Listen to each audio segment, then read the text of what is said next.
विशेष प्रकार का ध्यान और अनुभव की तरफ हम अ, जाने का एक मौका हमें मिलता है। और मैं भी अपने चिंतन से समझने का प्रयास करता हूँ कि आपके साथ में कौन सा ध्यान करने से और हम थोड़े गहराई में जा सकते हैं। वैसे तो हर एक ध्यान हमें गहराई में ले जाने के लिए उतना ही उपयोगी है जितना हम उस ध्यान को सही तरीके से समझते हैं और निरंतर करते हुए उसका बार बार परीक्षण करते हैं। निरंतर करने का मतलब यांत्रिक करना नहीं है कि मैं आधा घंटा 1 घंटा रोज कर रहा हूँ। हाँ, आप रोज कर रहे हैं या कभी कभी नहीं भी कर रहे हैं, लेकिन आपका उसका वेरिफिकेशन है कि उसका एनालिसिस करना, उसके प्रभाव को और उसके साथ में जुड़ी हुई हमारी जो मानसिकता है, मन की खोज करना, मन के गहराई में जाना, ये ध्यान है। एक अर्थ से जागरूकता को हर स्तर पर अनुभव करना, ले जाना। फिर हमारा बैठना हो, चलना हो, उठना हो, सोचना हो, या यहाँ तक हमारा सोना हो और हमारे आने वाले स्वप्न हो, और यहाँ तक कि हम कितने बुरे हैं उसका भी हमें एहसास हो और हम कितने अच्छे हैं उसका भी हमें एहसास हो। तो कोई जगह ध्यान की छुट्टी नहीं है अगर हम ध्यान को उस दायरे में देखते हैं जिस दायरे में बुद्ध ने ध्यान को अ, निर्वाण का मार्ग कहा है। अगर ध्यान के साथ में निर्वाण नहीं है, विमुक्ति नहीं है, तो वो ध्यान बौद्ध का ध्यान नहीं है या बुद्ध का बताया हुआ ध्यान नहीं है। फिर वो ध्यान है कि जो बाकी लोग या बाकी अ, लोग ध्यान के बारे में बताते हैं। लेकिन अगर हम बौद्ध ध्यान को लेके अगर अपने जीवन में कुछ लाभ ले रहे हैं और लेना चाहते हैं, तो उसके हर एक ध्यान की जो सूक्ष्मता जो है या अंतिमता जो है, वो दुख से मुक्त होना है, अज्ञान से मुक्त होना है। तो उसका कहने के हमें भीतर से एहसास होना या उसकी संभावना लगना, अगर संभावना भी हमें लगे तो समझ जाइए कि हम उस पथ पर है। कभी कभी हमें संभावना भी नहीं लगती है ध्यान करने के बाद में भी, इसका मतलब यह है कि हम उस गहराई में ध्यान को लेके नहीं जा रहे हैं और हमें वो उसका एहसास नहीं हो रहा है कि हम मुक्त हो सकते हैं या मुक्त होने का मार्ग भी कोई है जो मार्ग बुद्ध ने बताया है। तो आज हम सब्बे संखारा अनिच्चा इस ध्यान चिंतन पर हम कुछ प्रयास करने वाले हैं। जैसे कि पिछली बार हमने अनित्यता के ऊपर जो संसार के जो 3 लक्षण हैं जो हमें संसार में अच्छी तरह से रहना भी सिखाते हैं। कभी कभी हम जब इस 3 लक्षण को, दुख अनित्य को जब सुनते हैं, पढ़ते हैं, तो हमें बहुत निराशा हो जाती है कि सब कुछ अनित्य है, दुख है, तो संसार में सुख क्या है? सुखी होना क्या है? आनंद लेना क्या है? तो उस आनंद, उस सुख का भी जो अनुभव अगर हमें लेना है संसार का, वो अनुभव लेने के लिए भी ये जो 3 लक्षण को समझना बहुत ज़रूरी है। और ये नहीं समझने के कारण हम जो सुख का आनंद भी ले नहीं पाते हैं, जिसको हम सुख कहते हैं, फिर वो सुख हो धन का हो या परिवार का हो या संसार की सुंदरता का हो, उस सुख का भी हम सुख नहीं ले पाते हैं। उसमें भी हम आनंदित नहीं रहते। जब हम भोजन करते हैं या अपने भौतिक जीवन को हम जीते हैं, उसमें भी कहीं ना कहीं हम असंतुष्ट रहते हैं। हमारी जो उसके प्रति जो धारणा है वो इतनी विपरीत है, इतनी मूर्खता की है, इतनी अज्ञान की है कि उस आनंद का भी आनंद हम नहीं ले पाते हैं। और इसलिए मुझे या हम सभी को ये समझना चाहिए कि संसार को हमें अगर आनंद और सुख से जीना है, जिसको हम अपना परिवार और इस संसार का सुख कहते हैं, तो उसके लिए भी ये 3 लक्षणों को भली भांति जानना और उसके अनुभव के स्तर पर उसको समझना, ये हमारे लिए एक बहुत ही कल्याणकारी और आनंददायी अवस्था है अगर हम इस बात को समझकर आगे बढ़ते हैं। तो आज हम दुख की जब बात करते हैं, सब्बे संखारा दुख, ये शब्द सुनकर ही हम विचलित हो जाते हैं। भले अनित्य शब्द हमें थोड़ा पसंद आ जाता है, क्योंकि उसको अनित्यता को हम महसूस करते हैं, लगता है कि ये अनित्य है। लेकिन जब दुख ये शब्द ही इतना भयंकर है कि बुद्ध की शिक्षा को बहुत सारे दार्शनिक या बहुत सारे विचारधाराओं ने उसको निराशवादी धर्म कह दिया है, क्योंकि वो बुद्ध के उस दुख के तत्व को वो समझ नहीं पाते हैं, या वो समझना ही नहीं चाहते कि बुद्ध दुख आर्य सत्य से या सभी संखार दुख है या संसार दुख है, उससे वो क्या बताना चाहते हैं। और इसके कारण उनकी बात भी कहीं ना कहीं हमें वैसे ही लगती है, क्योंकि हमें भी संसार से जो आसक्ति होती है, हम सुख ढूंढते हैं और इसलिए हम दुख शब्द से भागते रहते हैं। और बुद्ध की शिक्षा भी कभी कभी हमें नापसंद आती है जब दुख की बात आती है। और मैं भी जब इस शब्द से संपर्क में आया और अभ्यास किया, तो मुझे भी कहीं ना कहीं ये दुख शब्द जो है बुद्ध के साथ या बुद्ध की शिक्षा में जुड़ा हुआ मुझे भी कभी कभी बहुत नापसंद आता था, या उससे मैं दूर जाता था, समझना नहीं चाहता था कि दुख क्या है। इवन बाबा साहब के बुद्ध यानी धम्मा की प्रस्तावना में भी इस बात का जिक्र किया गया है कि सही में बुद्ध ने इस दुख आर्य सत्य का प्रकाशन या संबोधन किया है या नहीं किया है, या बाद में वो जुड़ा गया है। लेकिन बाबा साहब का भी चिंतन हमारे लिए है।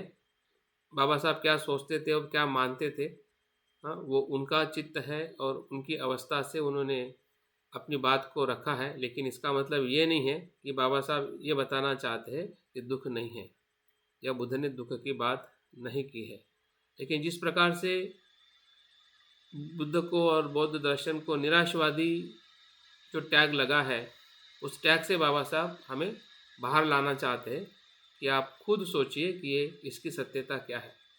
और इस प्रकार से जब हम उस सत्यता के गहराई में जाते हैं, हाँ, तो दुख का जो अनुभव हमें नहीं होने के कारण हम सिर्फ जो कहीं कोई बातें हैं या हमारे जो ऊपरी तौर के अनुभव है जीवन के, उसी के आधार पर हम निर्णय लेते हैं और हमें लगता है, हाँ, कि दुख ऐसा नहीं है जिस प्रकार से बुद्ध ने बताया है। लेकिन अगर हम सही अर्थ में दुख को समझते हैं, तभी हम बुद्ध को समझ सकते हैं। सही अर्थ में हम दुख को समझते हैं, तभी हम बुद्ध को समझ सकते हैं कि बुद्ध क्या है और बुद्ध ने क्या खोजा है। अन्यथा हम कितना भी प्रयास करें कि मैं बुद्ध को जानता हूँ, मानता हूँ, या मुझे दुख से मुक्त होना है, ये किसी के लिए भी संभव नहीं है कि वो ऐसे ही दुख को जानेगा और उससे मुक्त हो पाएगा। तो पूरी गहराई जो है या सत्यता जो है इस दुख के अनुभूति से होके ही आगे जाते हैं। दुख को अगर हम एक शब्द में कहें, आज के युग में आपने इस शब्द को ज़्यादा सुना होगा, जिसे हम स्ट्रेस कहते हैं, तनाव कहते हैं। अभी तनाव कहने वाले, बोलने वाले और जिसने भी उसको शब्द का इस्तेमाल करके इस पूरे जगत में वो प्रसिद्ध हुआ है, तो उससे तो कोई नहीं कहता है कि स्ट्रेस को कहना, बोलना वो निराशा है, क्योंकि वो वास्तविकता है। तनाव क्या है? वास्तविकता है जीवन की, और वो जीवन की वास्तविकता को आज पूरा संसार, फिर बचपन से बच्चों के भीतर का स्ट्रेस हो, महिला का हो, पुरुष का हो, हाँ, अभ्यास में हो, हाँ, जॉब में हो, हर एक जगह पे स्ट्रेस है, हाँ, और स्ट्रेस से पूरी दुनिया आज फंसी हुई है। आज भारत का भी नाम उस स्ट्रेस के डेटा में आता है, और अमेरिका का भी नाम जो है स्ट्रेस में आता है। स्ट्रेस की जो वैल्यू जो है या स्ट्रेस का जो स्तर जो है सबसे ऊंचा है, सब उससे ग्रस्त है। इसका मतलब बुद्ध की जो बात जो उन्होंने कही है, दुख वो अस्तित्व का मूल आधार है, हाँ, सत्यता है।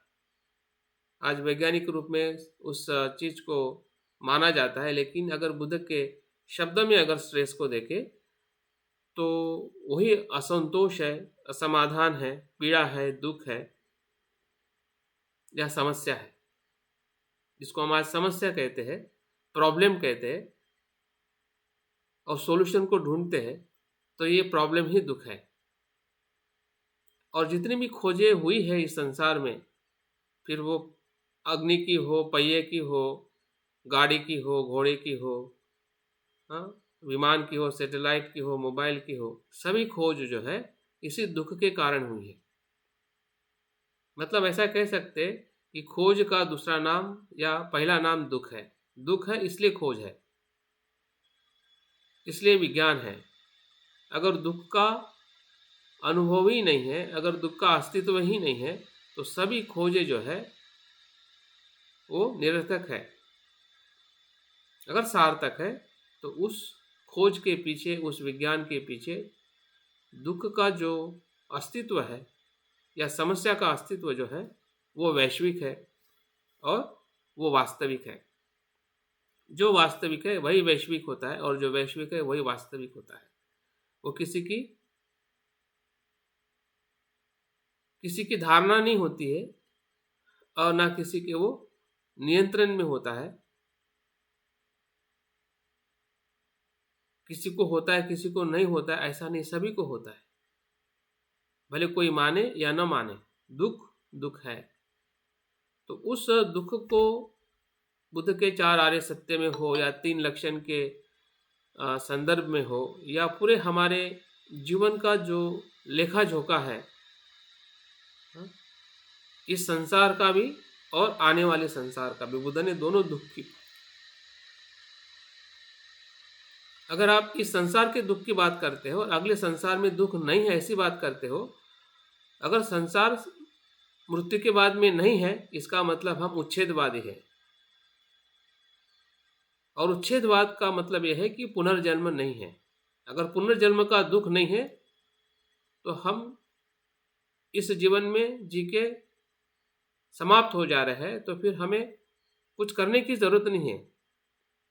मतलब कुछ पुण्य या कुछ कुशल या विमुक्ति होने की भी जरूरत नहीं, क्योंकि मृत्यु के बाद हम अपने आप विमुक्त हो जाएंगे अगर दूसरा जन्म, पुनर्जन्म नहीं है। पुनर्जन्म का अगर दुख नहीं है, संसार में बार बार आने का अगर दुख नहीं है, हम इसी संसार को, इसी ही जीवन के दुख को दुख मान रहे हैं, तो फिर कुछ भी करो कुछ मतलब नहीं है, कुछ सार्थक नहीं है। क्योंकि आप कुशल भी करो तब भी आपको मुक्ति मिलनी है और अकुशल करो तब भी मुक्ति मिलनी है, क्योंकि पुनर्जन्म नहीं है, पुनर्जन्म का दुख नहीं है। बुद्ध ने क्या उस प्रकार से दुख को देखा या दोनों प्रकार के दुख को देखा? बुद्ध ने दोनों प्रकार के दुख को देखा कि जो अभी दुख है वो तो है ही है, जो हमें पीड़ा हो रही है, समस्या है, लेकिन संसार में बार बार आना ये सबसे बड़ी पीड़ा है। और उस पीड़ा से मुक्त होने के लिए बुद्ध ने मार्ग दिखाया है कि बार बार भव में आए ही नहीं, रोका जाए उस भव को जिसके कारण हम इस वर्तमान में दुखी है।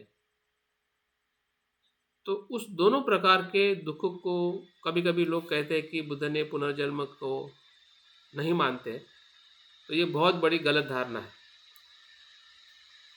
अगर पुनर्जन्म का दुख ही नहीं होता तो नहीं मानते और वो स्वयं भी मुक्त नहीं हो पाते।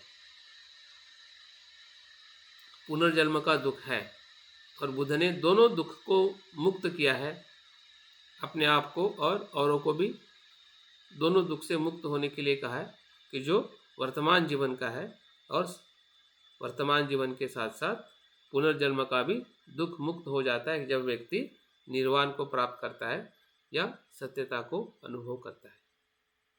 सभी चक्र टूट जाते हैं, सभी बंधन टूट जाते हैं।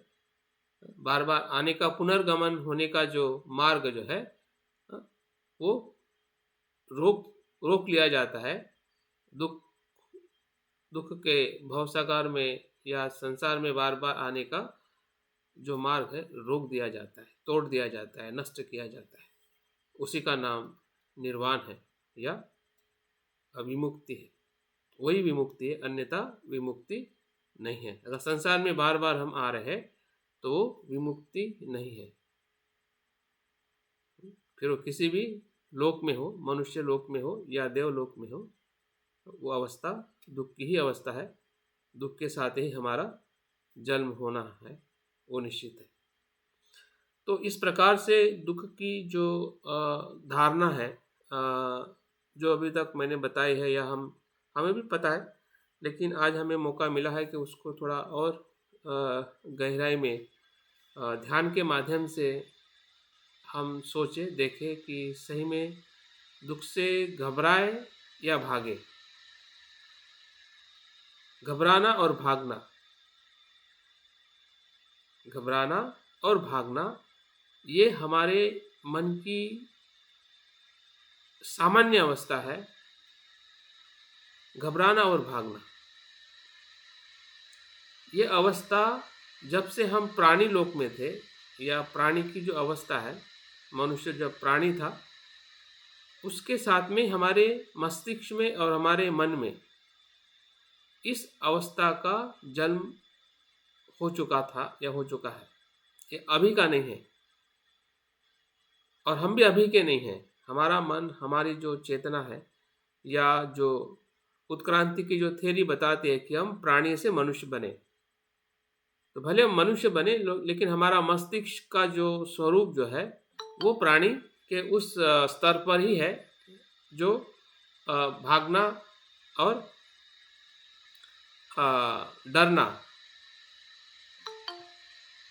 डरना और भागना जो है ये मन की सामान्य प्रवृत्ति है, जो अभी तक हम करते आ रहे हैं और करते रहेंगे जब तक हम उस जिससे हम भाग रहे हैं उसके साथ में हम मुकाबला नहीं करेंगे।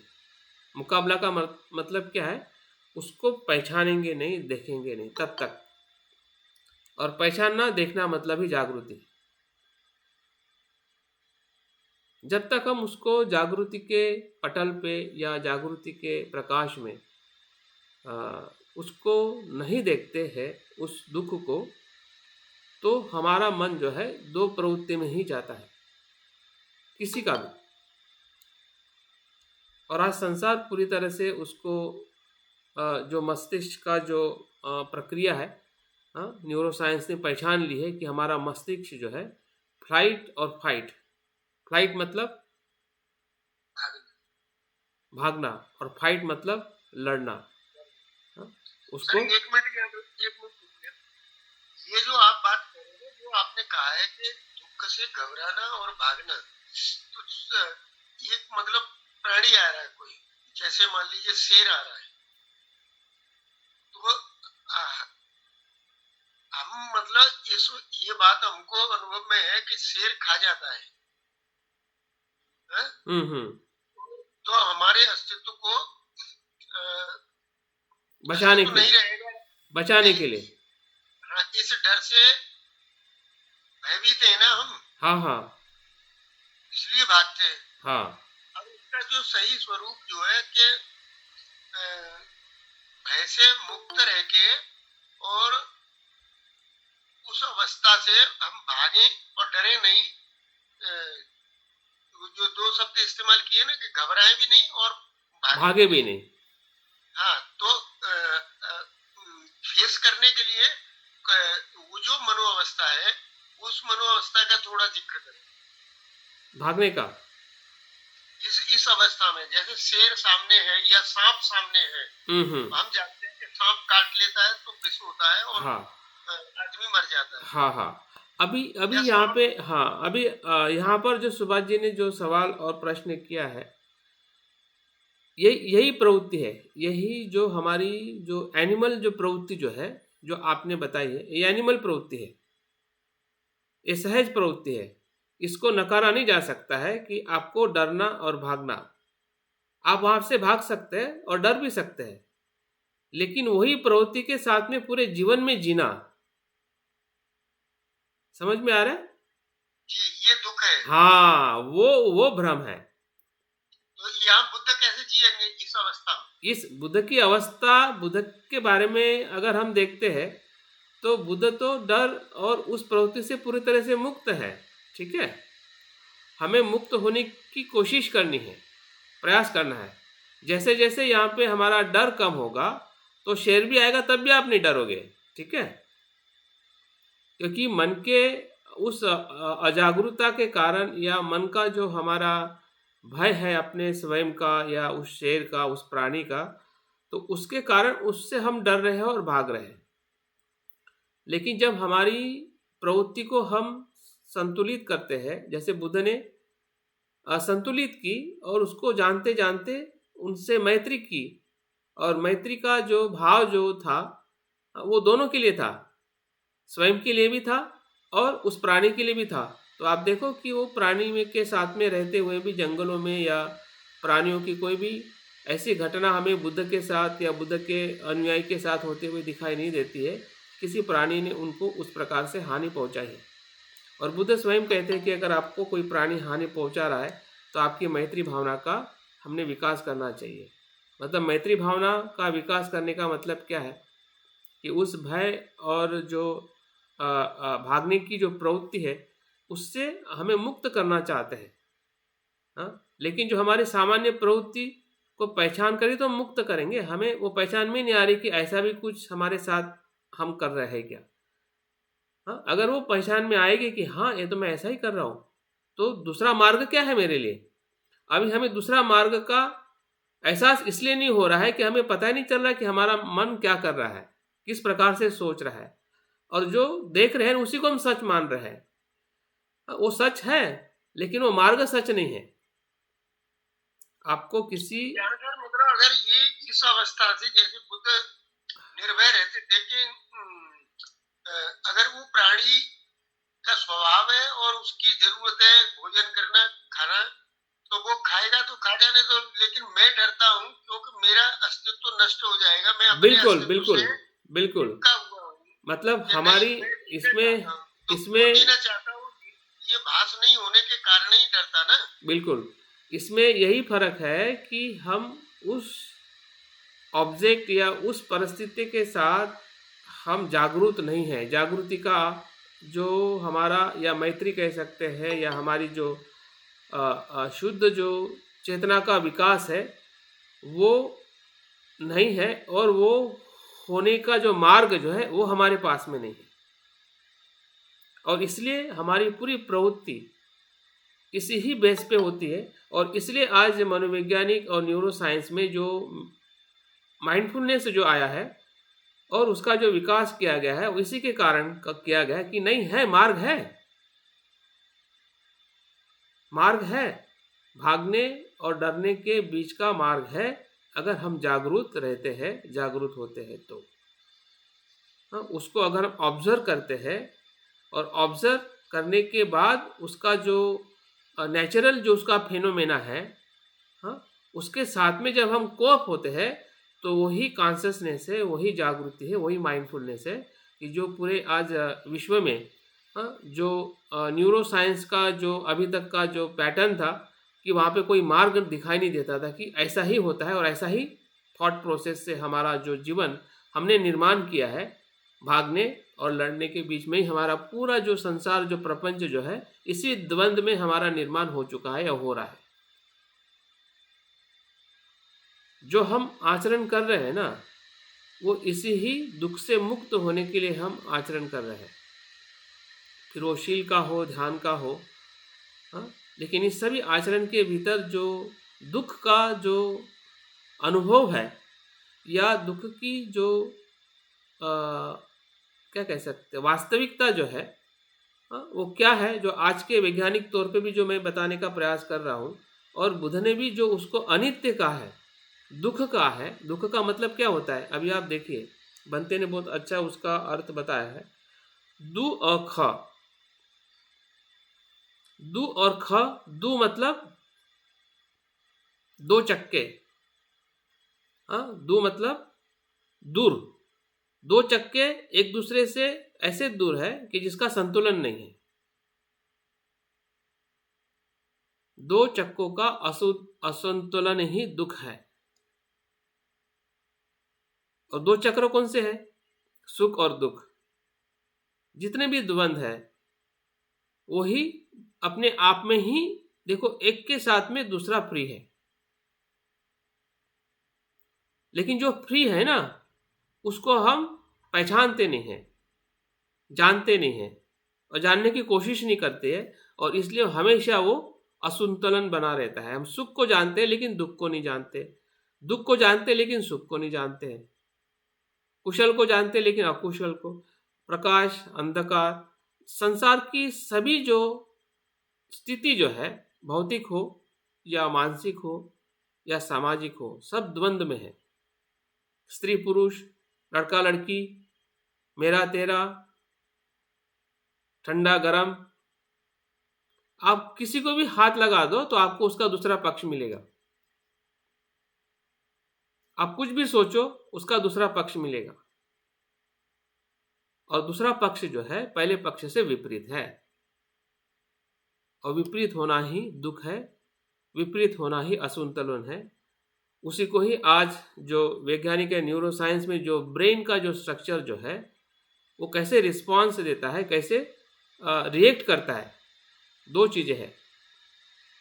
अभी तक रिएक्ट पे ही सब कुछ चलता था, अभी वहाँ पे देखा जा रहा है कि ब्रेन रिस्पॉन्स भी दे सकता है जब माइंडफुल रहते हैं। बस माइंडफुल नहीं होते हैं तो रिएक्ट करता है। रिएक्ट किस पे करता है? फ्लाइट और फाइट, भागना और लड़ना, इसी मोड पे वो काम करता है। और जैसे ब्रेन उसको, ये ब्रेन का ही काम है, ब्रेन की जगह पे हम मन को रख सकते हैं हमारे और गहराई में जाने के लिए।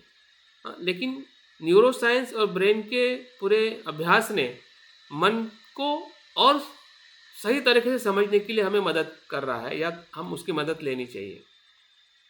तो कभी कभी हम मन को एनालिसिस ही नहीं कर पाते कि मन क्या है और कैसे वर्कआउट करता है। भले हम उसके पूरे नियंत्रण में हैं या उसको हम ढूंढ रहे हैं, लेकिन कभी कभी हम इतने परिचित नहीं हो पाते कि मन सही में कैसा वर्क करता है। लेकिन जो ब्रेन का जो अभ्यास किया जाता है और ब्रेन का जो टेस्ट करके जो दिखाया जाता है कि ब्रेन कैसा वर्कआउट करता है, तो वो मन की ही अवस्था है। और उस अवस्था को अगर हम जो जागृति से, या जो हमारा ध्यान एक अपने आप में क्या है, एक प्रयोगशाला है। ध्यान क्या है? जिस प्रकार से न्यूरोसाइंटिस्ट अपने ब्रेन के साथ या औरों के ब्रेन के साथ अभ्यास करते हैं, तो हम अपने ध्यान के हमारे मन के साथ, हमारे स्वभाव के साथ, या जो सत्यता जो है उसके साथ हम अभ्यास करते हैं। मतलब हम भी अपने आप में वैज्ञानिक है। अगर उस तौर से अगर हम अपने आप को देखते हैं कि बुद्ध की शिक्षा या ध्यान का जो आचरण करने वाले सभी लोग जो है, या हम सभी लोग जो है, एक वैज्ञानिक के तौर पे हम अपने जीवन का एनालिसिस कर रहे हैं, समझना चाहते हैं। तो अगर हम उस प्रकार से सोच रहे हैं तो निश्चित ही हमें सत्यता की जो खोज जो है, सत्यता का स्वरूप, हमें दुख का स्वरूप समझ में आना चाहिए। अगर नहीं आ रहा है, इसका मतलब यह है कि हम पूर्व जो हमारे ग्रह है या दुख को देखने का हमारा जो तरीका जो है वो पहला वाला ही है, ध्यान वाला नहीं है।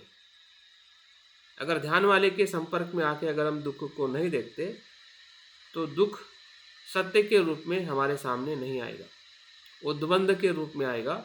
और द्वंद्व जो है वो हमारे मन को उसी तरीके से समझाएगा कि जो उसका पूर्व अनुभव है, जागृति के अनुभव से नहीं समझाएगा।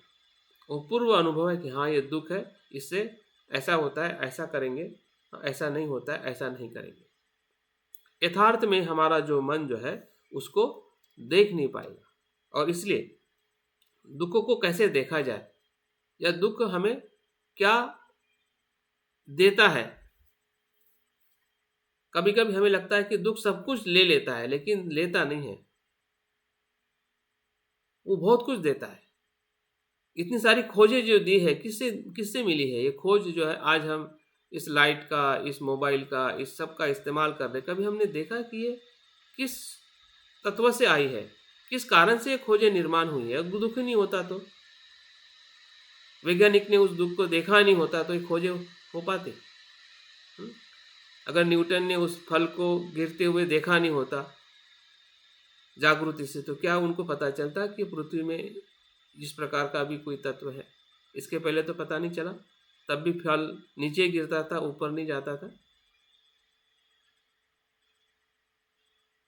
तो जो खोज या हमारा पूरा जो धम्म जो है, हाँ, सत्यता के तरफ ले जाने वाला है। अगर हम दुख के संपर्क को या संपर्क में आते हैं, संपर्क में आने का मतलब उसको देखने का जो हमारा तरीका है, वो जागृति से उसको हमें देखना है।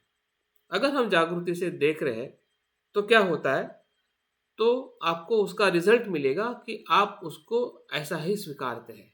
अगर आपको, सपोज सुभाष जी बता रहे थे कि आपको सांप देख के या सिंह देख के आपको डर लग रहा है, तो आपको डर को स्वीकारते हैं कि हाँ मैं डर रहा हूं।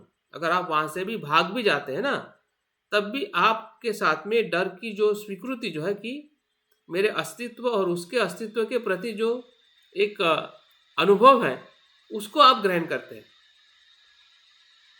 उसको स्वीकारते हैं।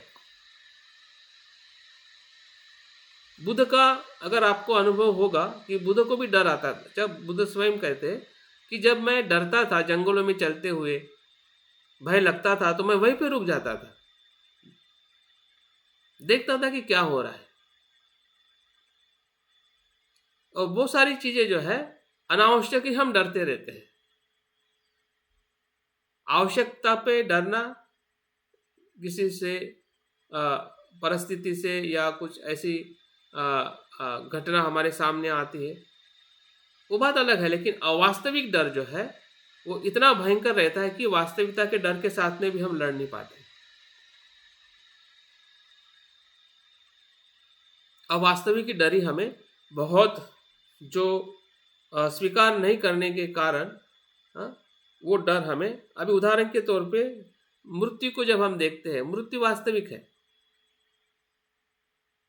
और उसको हम देखते भी हैं, आंखों से भी देखते हैं। अभी तक हमने कम से कम 2, 3, 5 लोगों की मृत्यु को पास से देखा है, लेकिन उसको हम स्वीकार नहीं करते। और स्वीकार नहीं करने के कारण वो डर हमारे भीतर इतना पकड़ लेता है कि हमें पता ही नहीं चलता है कि उस डर में हम कितने फंसे हुए हैं और किस तरह से हम हमारे जीवन को दुखमय कर रहे हैं। इसलिए दुख को देखना और स्वीकार करना, उसके मूल स्वरूप में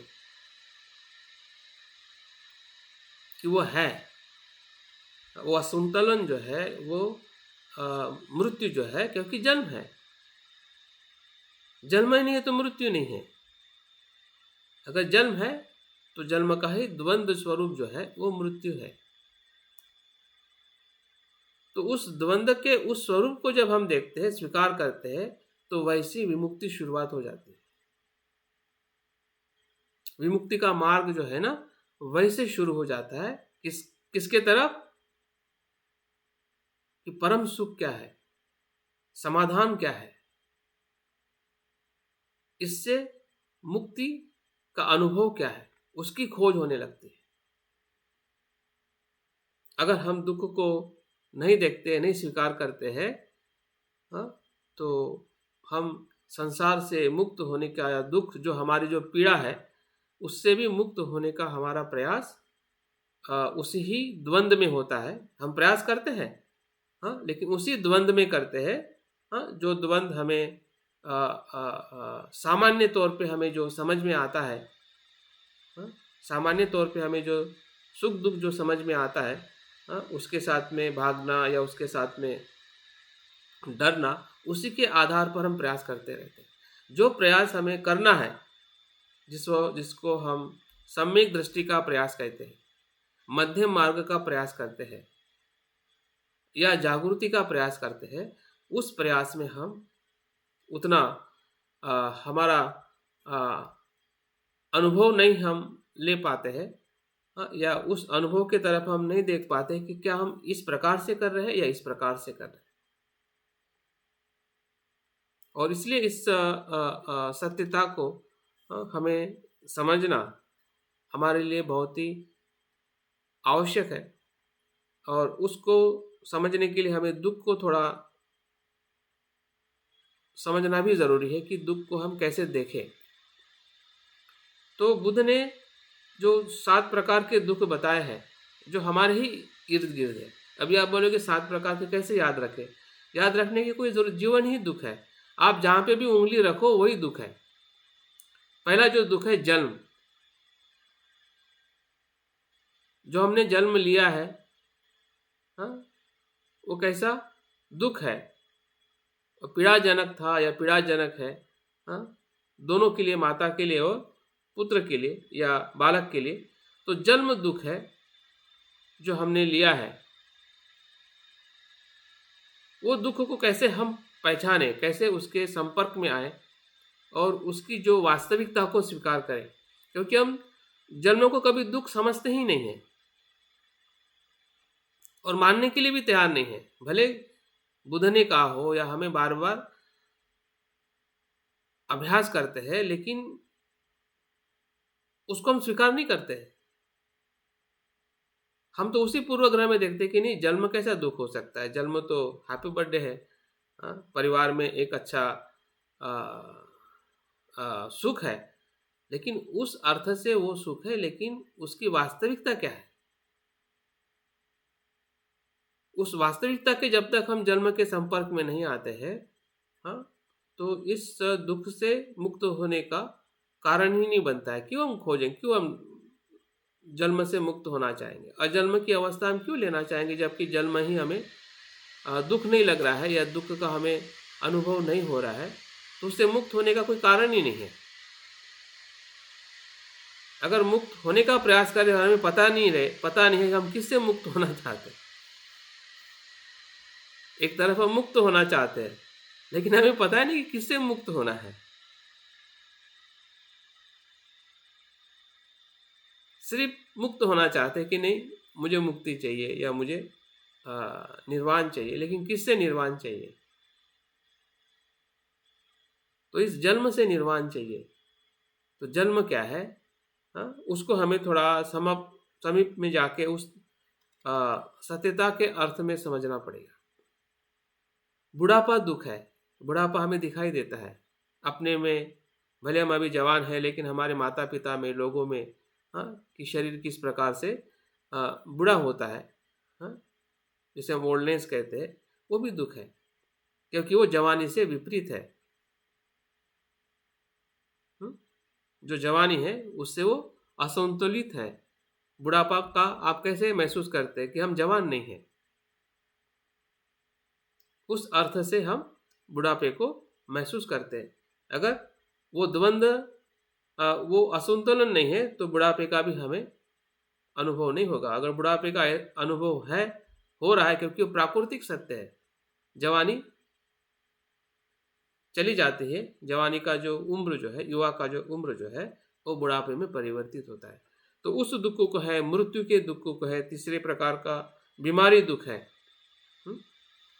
बीमारी को भी हम अक्सर देखते हैं, जो हमारा शरीर बीमारी से ग्रस्त है। हम निरोगी बने रहते हैं, लेकिन निरोगिता ये कोई वास्तविकता नहीं है। वास्तविकता है बीमारी। निरोगिता जो है, ये हमारा टेम्पररी प्रयास है कि हम अपने शरीर को निरोगी, तंदुरुस्त और सुंदर रखें। लेकिन शरीर ना सुंदर से, अंदर से सुंदर होता है, ना बाहर से, लेकिन हम सुंदर रखते हैं और सुंदर रखना भी चाहिए। हम कितना भी प्रयास करें, हम निरोगी ना कोई हो सकता है, ना बन सकता है, लेकिन हम ज़्यादा से ज़्यादा निरोगी रहने का प्रयास करते हैं, क्योंकि वो शरीर का या जीवन का वो सत्य है कि बीमारी, शरीर का रोग जो है, वो बुढ़ापा और शरीर के अस्तित्व के साथ जो असंतुलन जो बना है वो उसका स्वभाव है। बीमारी क्या? एक प्रकार से शरीर का असंतुलन होना, वात पित्त कफ का असंतुलन होना, या जो हमारे भीतर 4 तत्व है, पृथ्वी आप तेज वायु का असंतुलन होना ही बीमारी है। और उसका असंतुलन उसका स्वभाव है। आपके कहने से, होने से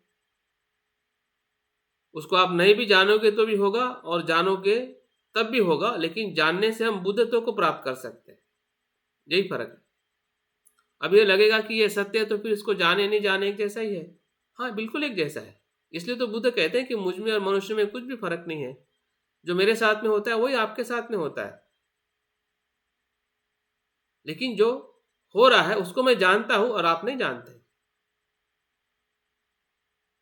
बुद्ध क्या कहते हैं कि मुझ में और तुम में फर्क नहीं है। जो दुख, बुद्ध को भी जो चलते चलते अगर पत्थर लगता है तो उनको भी पीड़ा होती है, उनसे भी शरीर से खून निकलता है, पानी नहीं निकलता है।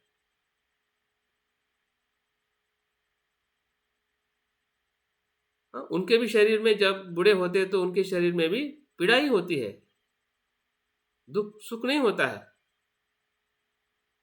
शरीर में पीड़ा होती है लेकिन मन में नहीं। उनका मन जागरूक है।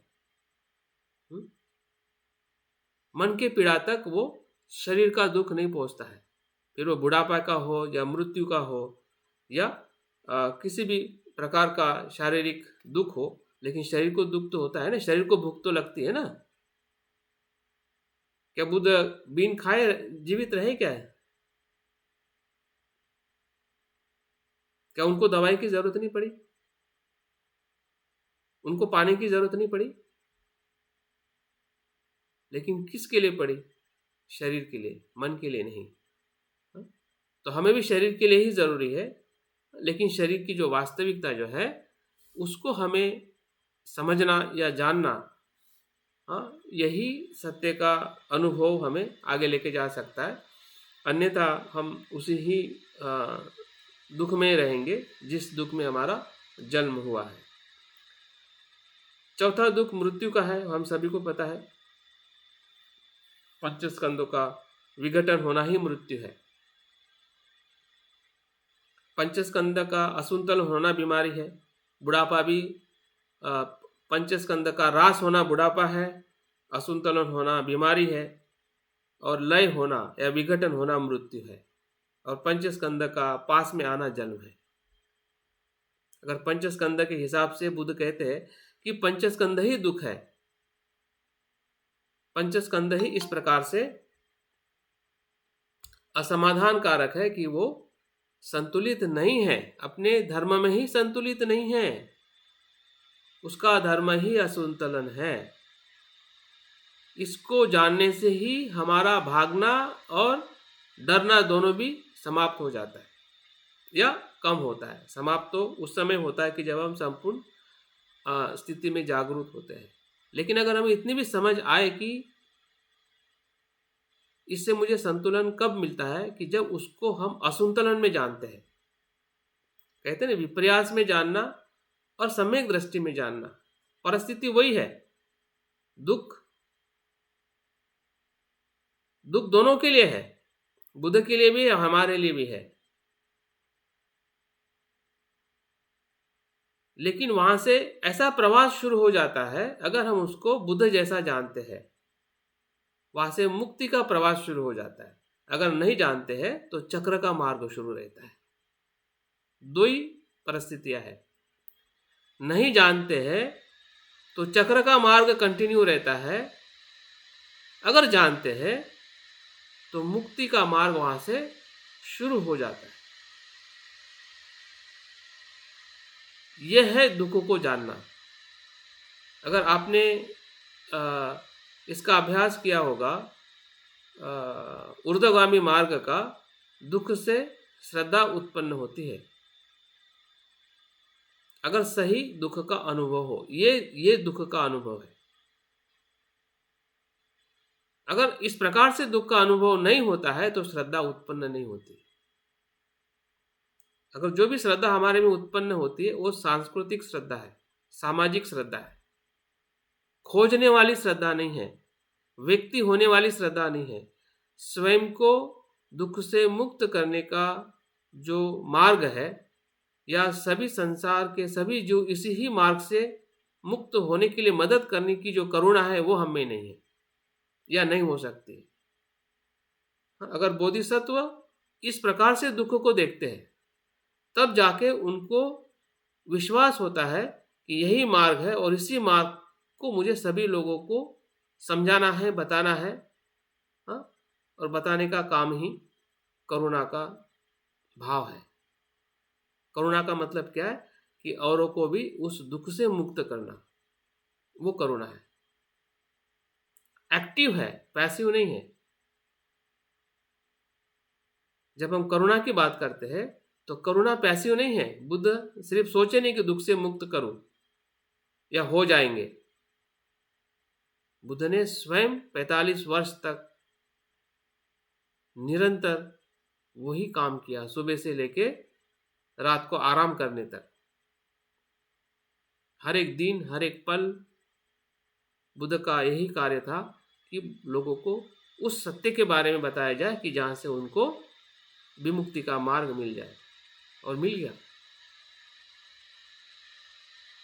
ऐसा कोई व्यक्ति नहीं है, सिर्फ 1% छोड़ के या 1-2 लोग छोड़ के, कि जो उनके पास में रह के या उनके वाणी को सुनकर श्रोतापन और आनंद तक नहीं गए हो। सर थोड़ा 1 सेकंड हम चाहेंगे। पंचस्कंद का जैसे आपने बताया सर, मिलन जन्म है, असंतुलन दुख है, और लय होना जो है मृत्यु है। ये मृत्यु है। तो ये बुढ़ापा में क्या है सर? रास। ठीक सर, थैंक यू सर। घसारा बोलते हैं ना, संपत्ति का घसारा होता है सर। हाँ, जब घसारा होता है फिर वापस नहीं आता है सर। Thank you sir. तो इस सत्यता को समझना ही दुख को समझना है। नहीं समझे तो फिर वही भाव है जो प्राणी का मन जो है हमारा, फ्लाइट और फाइट मोड पे ही हमारा मन काम करता है। मतलब दोनों को भी पहचानना है। ऐसा नहीं कि वो बुरा है और ये अच्छा है, फिर से हम द्वंद्व में फंस जाएंगे और अपने आप को हम दोषी समझेंगे। यार अभी तो मुझसे तो कुछ संभव ही नहीं है, मैं कैसे समझूंगा, मैं अभी कैसे कर पाऊंगा, कि मन ही ऐसा है। लेकिन मन ऐसा है तो ऐसा भी तो बुद्ध ने बताया है, वो भी आपके मन का ही कार्य है। दोनों मन का कार्य है।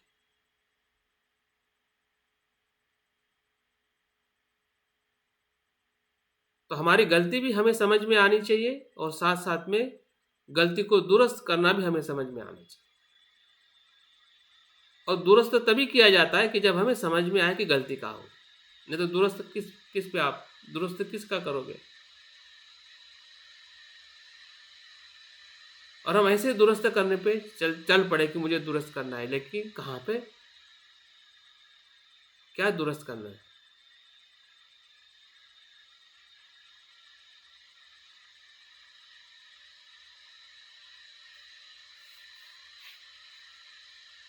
पांचवा जो दुख है वो अप्रियों का योग होना। जो अप्रिय वस्तु है, अप्रिय व्यक्ति है या परिस्थिति है, उसका योग होना मतलब दुख है। जो आपको पसंद नहीं, ऐसी चीज आपके संपर्क में आना, यह भी स्वाभाविक है। वो आपके हाथ में नहीं है, वो परिस्थिति सापेक्ष। अगर आप जंगल में जाओगे तो ऐसी ही चीज आपको दिखेगी जो आपको पसंद नहीं है, जिससे हम डरते हैं या जिससे हमें भय लगता है। वो परिस्थिति सापेक्ष है कि आपके सामने कौन सी व्यक्ति क्या, जैसे कि अभी ठंडी आना, वो आपके हाथ में नहीं है, वो अप्रिय है किसी के लिए प्रिय है। लेकिन वो द्वंद है, समाज का, संसार का वो स्वभाव है। जो आपका प्रिय विचार मन में आ रहे, विचार भी हो सकते, भावना हो सकती, वस्तु हो सकती है, व्यक्ति हो सकता है। इसलिए तो उसको सभ्य कहा है। सभ्य शब्द को खास याद रखो। सभ्य का मतलब एवरीथिंग इट मीन्स एवरीथिंग। आप जहां पे भी हाथ लगाओगे वो सब चीज उसमें आ जाती है। जो भी सोचोगे सब कुछ आता है, और जो नहीं सोचेगे वो भी उसमें आ जाता है। आपने बोला कि मैं सोचता ही नहीं ऐसा, तो फिर वो कैसे उसमें आएगा? वो भी उसमें आ गया। सभ्य का मतलब सब कुछ, अंदर बाहर, तुम और वो, ये, यहाँ का वहाँ का, भूत भविष्य वर्तमान, एवरीथिंग, इट मीन्स एवरीथिंग। अगर सभ्य शब्दों को अगर हम इस प्रकार से नहीं देखते हैं तो फिर हम अधूरा देख रहे हैं, संपूर्णता में हम नहीं देख रहे हैं। और संस्कार मतलब अस्तित्व जो सभ्य में है। सभ्य मतलब पूरा ब्रह्मांड, उसमें जो कुछ भी है वो संस्कारित है। फिर वो पार्टिकल हो, आटम हो, या गैलेक्सी हो, या एक पेशी हो, या अनेक पेशी का जीव हो, एक पेशी भी अपने आप में संस्कारित है।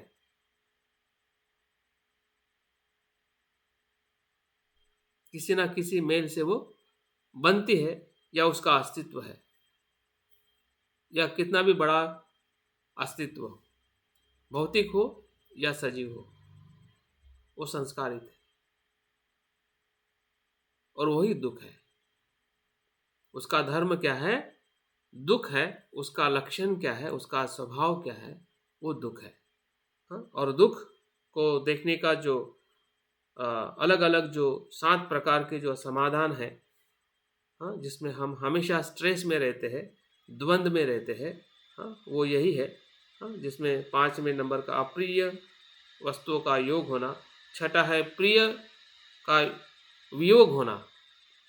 जो प्रिय है, जो लव, जिससे हम प्रेम करते हैं, जिससे हम चाहते हैं, जिससे हम पसंद करते हैं, उसका वियोग होना भी संसार का या संस्कारिकता का धर्म है। ऐसी कोई प्रिय वस्तु नहीं है कि वो हमेशा हमारे साथ में रहती है, हम उसके साथ में रह पाते हैं। उसका एक समय, या वो समय हो सकता है कि क्षण का हो, जैसे कि आपने स्वाद लिया और दूसरे समय में चला गया। लेकिन ऐसी बहुत सारी चीज़ें होती है कि जो आपके पास में ही होती है, लेकिन फिर भी उसका जो वियोग जो है, हाँ, वो सुनिश्चित है।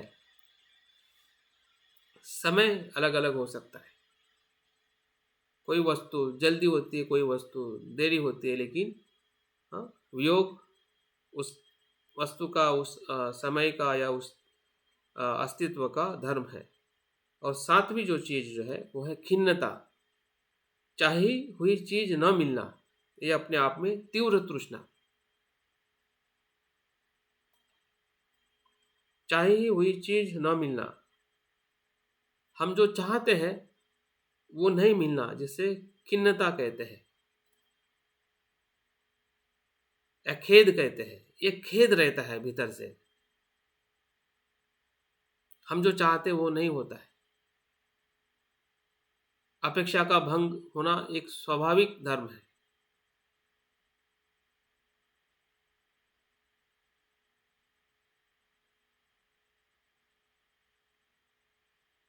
तो इसी ही 7 प्रकार के दुख को 3 प्रकार के स्तर में देखा जाता है।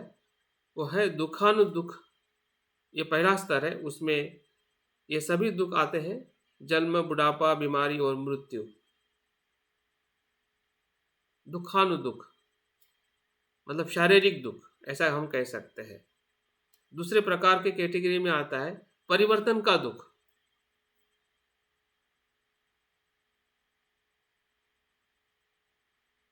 जिसमें अप्रिय का प्रियो का वियोग होना, अप्रियो का योग होना, एक प्रकार से परिवर्तन का दुख है। बदलाव, हमेशा वस्तुएं बदलती है, एक जैसी नहीं होती है। और उसके होने से भी जो दुख का हमें जो अनुभव होता है, हाँ, उस दुख को भी हमें पहचानना है कि वो क्या है। और जो तीसरा और अंतिम जो तत्व जो है वो तात्विक दुख है, कि पंचस्कंध ही अपने आप में दुख है। या असमाधान के तौर पे उस तत्व को हम देख सकते। तात्विक मतलब उसका तत्व ही दुख है, उसका मूल धर्म ही दुख है, जिसे हम संसार कहते हैं, संस्कारिकता कहते हैं, या ये पूरा जीवन कहते हैं, अस्तित्व कहते हैं, वो मूल धर्म में ही वो असंतुलन है, असमाधान है। संसार में पहला कौन सा बताया पहला है सर? दुख, पहला कौन सा? दुखानुदुख, शारीरिक दुख, जन्म, बुढ़ापा, बीमारी, मृत्यु, ये सब शारीरिक दुख के अंदर आते हैं। दूसरा है परिवर्तन का दुख, और तीसरा है तात्विक दुख। मतलब तत्वता संसार में किसी भी तत्व में या पंचस्कंद में सुख नहीं है, इसका मतलब समाधान नहीं है, उसका धर्म है। और बुद्ध ने इसी दुख को बहुत गहराई से पहचाना। अगर दुख को अगर हम तुलनात्मक देखते कि अन्य धर्म, अन्य दर्शन जो दुख को मानता है, ऐसा कोई दर्शन नहीं कि दुख को नहीं मानता है। तो बुद्ध ने जो बताया वो क्या विशेष है? बुद्ध ने जो ढूंढा है, जो विशेष है, वो तात्विक दुख है। बाकी सभी दर्शन संसार में कुछ न कुछ सुख मानते हैं, अंतिमता, फिर वो आत्मा का सुख हो या फिर संसार में बार बार आने का सुख हो, उस अर्थ से कुछ न कुछ सुख का जो संसार में देखने का जो तत्व जो है वो हमें अन्य धर्म में, दर्शन में दिखाई देता है। लेकिन अगर हम बुद्ध के दर्शन में जो तीसरे प्रकार का जो दुख जो है, वही विमुक्ति का आधार है, उसको समझना ही विमुक्ति की तरफ जाना। अगर तात्विक दुखों में अगर हम स्पष्ट नहीं हैं तो हम निर्वाण की तरफ नहीं जा सकते, सुख की तरफ नहीं जा सकते। हम सांसारिक थोड़ा दुख को जानेंगे और हम थोड़ा भय से मुक्त हो जाएंगे या समाधानी रहेंगे, हाँ, लेकिन बार बार संसार के चक्र में ही आते रहेंगे। तात्विक दुख को समझना मतलब इस संसार में भी सुखी रहना, जिस संसार में अभी हम वर्तमान में पैदा हुए हैं, और साथ साथ में आने वाले चक्रों को भी तोड़ना। उसका आधार है तात्विक दुख। अगर तात्विक दुख को अगर हम नहीं समझते हैं तो जैसे मैंने शुरुआत में ही कहा है कि हम संसार में रह के भी संसार का भी हम भोग नहीं ले सकते। सुख से भोग तो ले रहे हैं, लेकिन हम पूरी तरह से उसका आनंद नहीं ले पाते हैं, हाँ, जब हम तात्विक दुख को नहीं जानते हैं।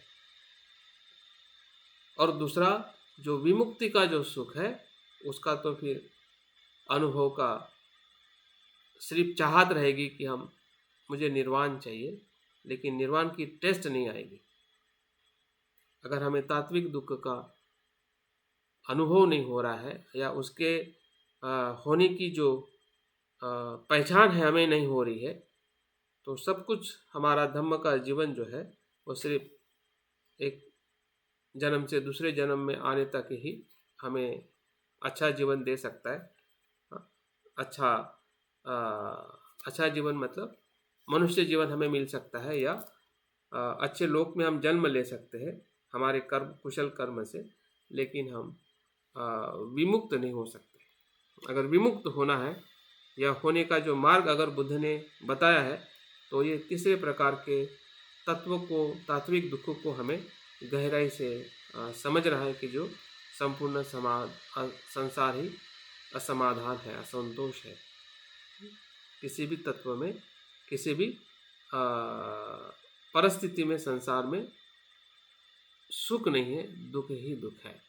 लेकिन इससे हमें निराश होकर अगर देखोगे तो वो फिर हम निराशावादी बनेंगे। लेकिन जब उसको हम मध्यम मार्ग में देखेंगे, ये दुख है तो सुख भी तो है, जिसका मुझे खोज करनी है, और उस खोज के साथ हम अपने आप को फिर से संतुलित कर सकते हैं। क्योंकि बुद्ध ने यहीं पे नहीं रुका है। बुद्ध का धर्म जो है दुख को जानकर रुका नहीं है, दुख से मुक्त होने की तरफ जाने का मार्ग वहाँ से अवरुद्ध होता है, जो हमें परम सुख का एहसास दिलाता है। संसारिक अस्तित्व से असंस्कारित अस्तित्व में प्रवेश करने का परम सुख जो है उसको ढूंढने के लिए हाँ, सांसारिक दुख का अनुभव ही सबसे बड़ा कारण है। उस सत्य को ढूंढने का जो असंस्कारित है, अगर हमें अनुभव नहीं होता है सांसारिक अस्तित्व का दुख, तो असंस्कारित अस्तित्व को हम नहीं खोजेंगे। जैसे कि विज्ञान को जब तक वैज्ञानिक को समस्या का अनुभव नहीं होता है तब तक वो समस्या का समाधान नहीं ढूंढते और कोई वैज्ञानिक नहीं बन पाता है।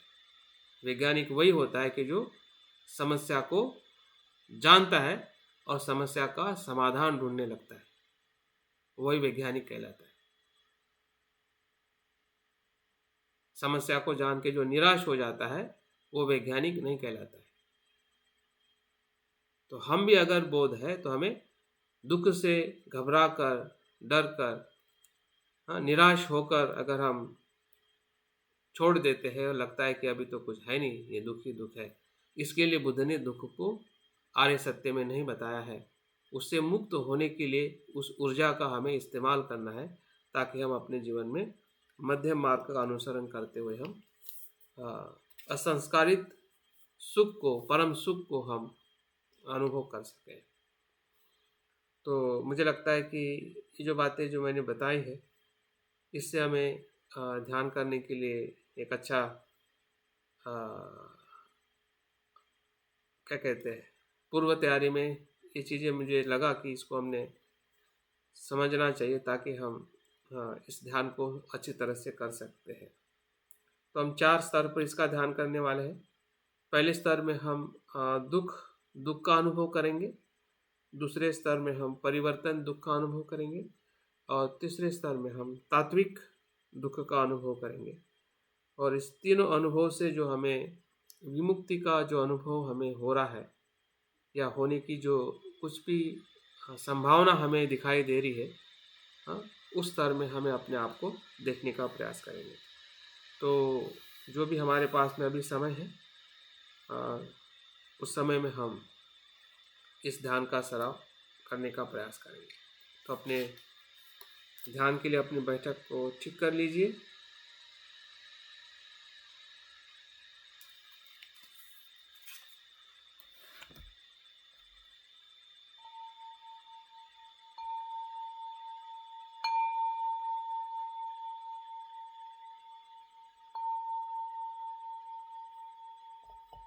जो कुछ भी हमने सुना है उसको अपने भीतर जितना हो सके उतना समझने का प्रयास करें। जो हमने जाना है, जो हमने समझा है, उसी के आधार पर हम अपने चिंतन को, जागृति को हमें विकसित करने का अनुभव करना है।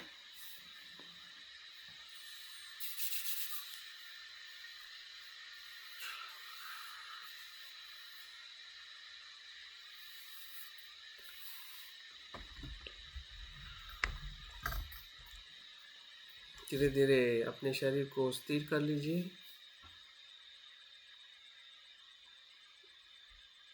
देखिए कि हम कैसे और कहाँ पर बैठे हैं। हमारी सजगता ही हमारे ध्यान का आधार है,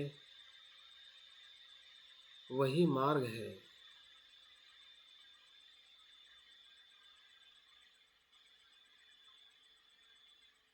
चेहरा और हमारा शरीर प्रसन्न है, शांत है।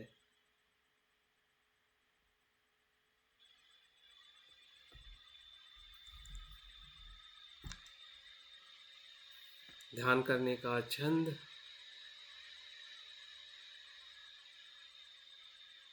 और हमारा आत्मविश्वास हमें अनुभव हो रहा है।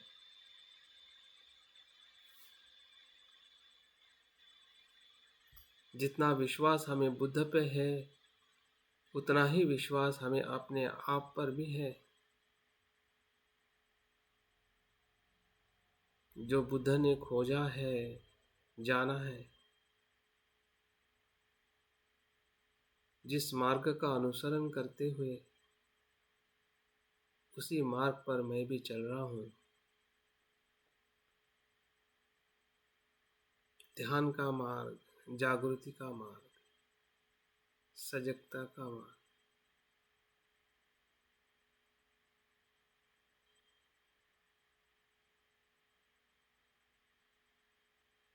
मन में आने वाले विचारों को आने दीजिए और जाने दीजिए।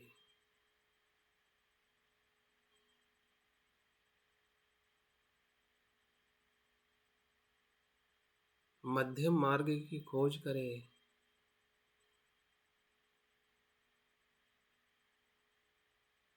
मध्यम मार्ग हमारे सांस की जागृति से शुरू होता है।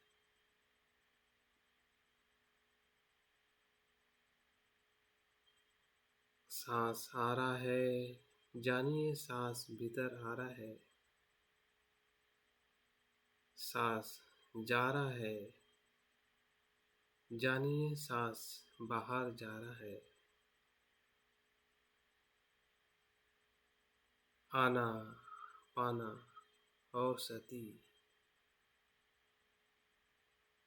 यही वो मार्ग है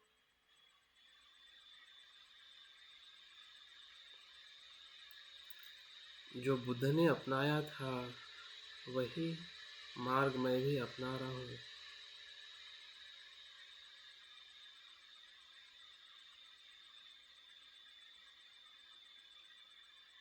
ये मेरे स्वयं के जागृति का मार्ग है।